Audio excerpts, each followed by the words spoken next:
Olá, pessoal! Sejam muito bem-vindos de volta ao canal. Se você está buscando inspiração, reflexão e uma história que vai desafiar a sua fé e a sua percepção sobre a vida, você veio ao lugar certo. No vídeo de hoje, vamos mergulhar fundo em uma das narrativas mais poderosas e intrigantes de toda a Bíblia, a incrível história de Jó. Imagine por um instante perder absolutamente tudo o que você tem de mais precioso: sua família, sua saúde, toda a sua riqueza, e mesmo assim manter uma fé inabalável. Essa é a essência da história de Jó. Uma saga que atravessa milênios e que ainda hoje nos provoca a pensar sobre nossa paciência, nosso entendimento de Deus e principalmente sobre o sofrimento na vida. Quem foi Jó? Por que ele sofreu tanto? E o que essa jornada pode nos ensinar sobre resiliência e confiança nos dias de hoje? Fica comigo até o final para descobrir. Mas antes de começarmos essa viagem transformadora, já sabe, né? Deixa o seu like nesse vídeo para ajudar o canal, se inscreve se ainda não for inscrito e ative o sininho para não perder nenhum conteúdo inspirador que a gente posta por aqui. Combinado? Beleza, então vamos lá.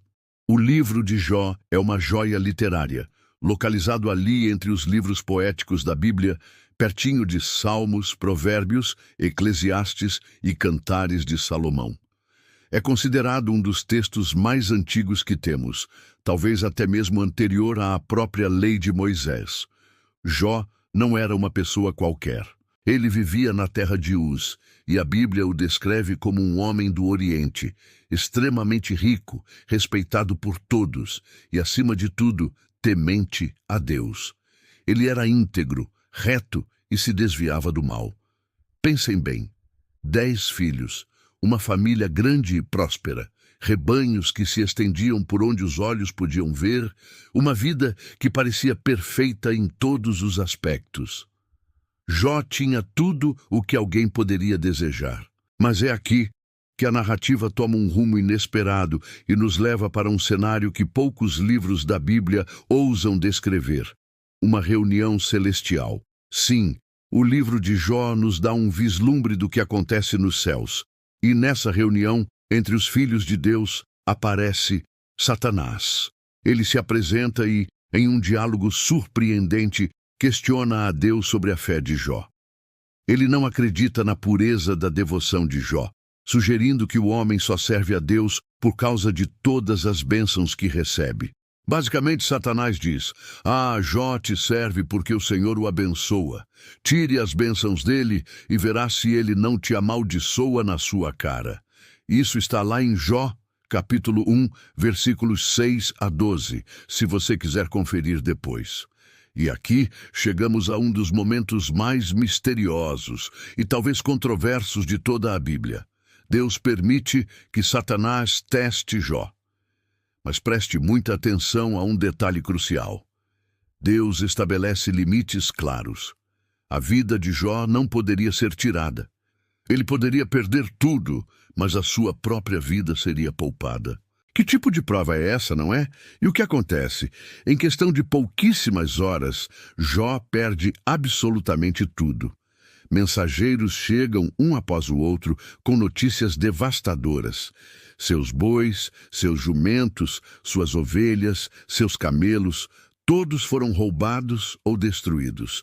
E o golpe final, o mais doloroso de todos: um vento impetuoso derruba a casa de seu filho mais velho, matando todos os seus 10 filhos que estavam lá festejando. Imagine a cena: quebrados, desesperados, arrasados. Qual seria a sua reação?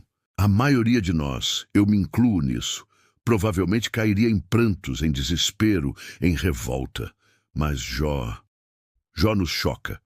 Ele se levanta, rasga as suas vestes, rapa a cabeça em sinal de luto e então prostra-se e adora a Deus. Suas palavras, que ecoam por toda a eternidade, são um testemunho de fé inabalável. Nu saí do ventre de minha mãe, e nu tornarei para lá. O Senhor deu e o Senhor tomou. Bendito seja o nome do Senhor. Jó 1, 20 e 21. Uau! Ele não peca, não acusa a Deus. Ele simplesmente adora. Mas Satanás não se dá por satisfeito. Ele volta a acusar a Deus, dizendo, pele por pele, deixe-o sofrer no próprio corpo e verá se ele não te amaldiçoa. E Deus novamente permite. Jó é ferido com úlceras dolorosas, da cabeça aos pés. Sua carne apodrece, vermes cobrem seu corpo e ele se senta no pó, raspando as feridas com um caco de telha. Até mesmo sua própria esposa, em meio ao desespero, desiste e lhe diz, amaldiçoa a Deus e morre. Mas a resposta de Jó é ainda mais poderosa.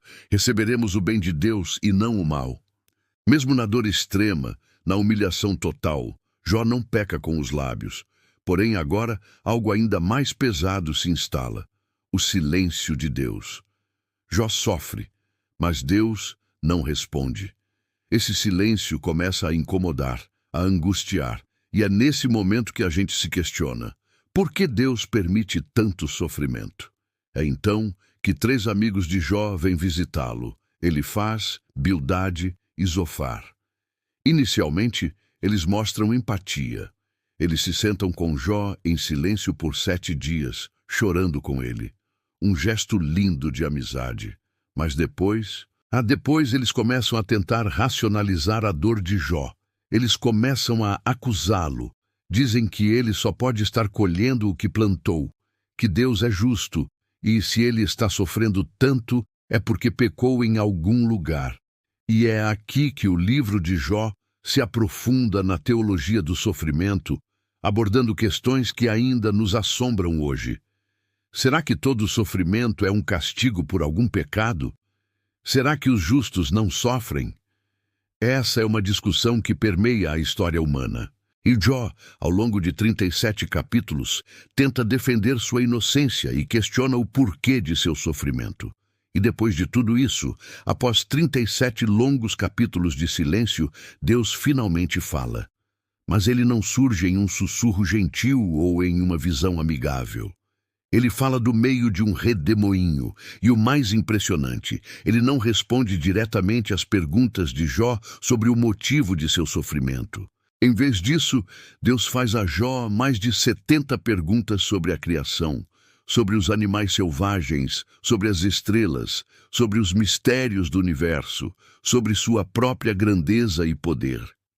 Ele mostra a Jó que há coisas que o ser humano simplesmente não consegue compreender em sua totalidade, e que a verdadeira fé, muitas vezes, é confiar, mesmo sem entender os porquês.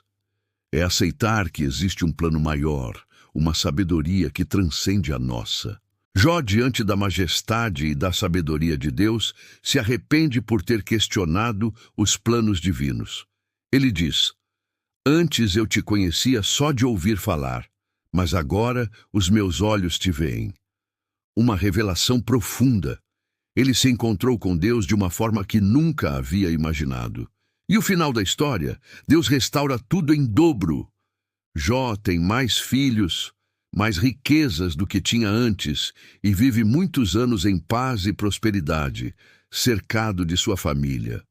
O capítulo 42 nos revela essa restauração milagrosa. Então, o que podemos tirar dessa saga milenar?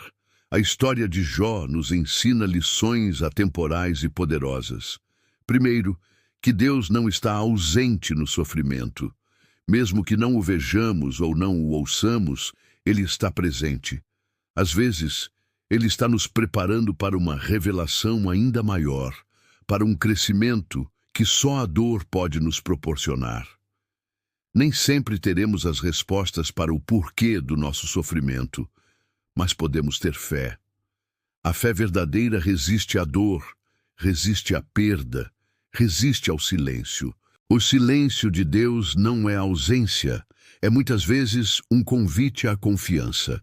E o sofrimento, meus amigos, não é prova de culpa. Pessoas boas sofrem e o sofrimento pode nos refinar, nos fortalecer, nos aproximar de Deus de uma maneira que a bonança nunca poderia. Se essa história falou com você, se ela tocou seu coração e te trouxe alguma esperança, por favor, compartilhe esse vídeo com alguém que você sabe que está precisando de uma palavra de fé, de um lembrete de que não está sozinho. E me conta aqui nos comentários. O que a história de Jó te ensinou de mais importante? Eu vou adorar ler suas reflexões. Não se esqueça de se inscrever, curtir o vídeo e ativar o sininho para não perder os próximos conteúdos. Lembre-se, mesmo no silêncio, mesmo em meio à tempestade, Deus está presente. Amém. Muito obrigado por assistir e a gente se vê no próximo vídeo.